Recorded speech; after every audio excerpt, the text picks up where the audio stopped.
থেকে কারেন্ট আসছে না, এলাকাবাসী অভিযোগ কালকে করছে। রাত্রে 9টা প্রায় 10টার দিকে কারেন্টটা গেছে। বৃষ্টি আওয়ানোর পরে কারেন্ট লাইন ফল আইছে, লাইন ফলটা লেগে কারেন্টটা পাইতেছে না। তো আজকেও তো এরকম যাইতেছে আইতেছে, কারেন্ট আপ ডাউন করতেছে। না, কারেন্ট তো আইব যাইবই, এটা তো কারেন্টের রাখানোর মতো ক্ষমতা নাই। ব্যাপার হচ্ছে এটা মেনটেন্যান্সের অভাবে।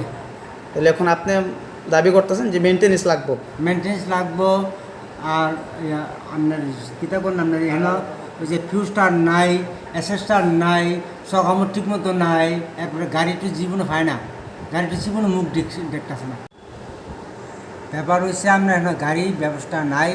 আমরা স্টাফ নিজেরা 6টা-7টার সময় আইসিরা নিজেরা বাইকের তেল দিয়া খরচ করিয়া লাইন ফুল তুলে আবার পাবলিকের পাওয়ার দেওয়ানোর ব্যবস্থা করে। কিন্তু জিনিসটা তো আপনার করার কিচ্ছু নাই। ওখানে সরকার থেকে কিছু যদি না পান তাহলে আমরা করার কিচ্ছু নাই। আপনার এই সমস্যা ভুগছেন আনুমানিক কতদিন ধরে হইব? এটা প্রায় 3-4 বছর ধরে। 3-4 বছর ধরে। আপনি কি আপনারা হায়ার অথরিটি জানাইছেন বিষয়টা, যে আপনারা সব যে নিজের জানে। পকেটের টাকা দিয়া করতেছেন? জানাইছি, জানানোর পরেও কোনো হেলদোল নাই না। তো এখন আপনি কি চাইতেছেন?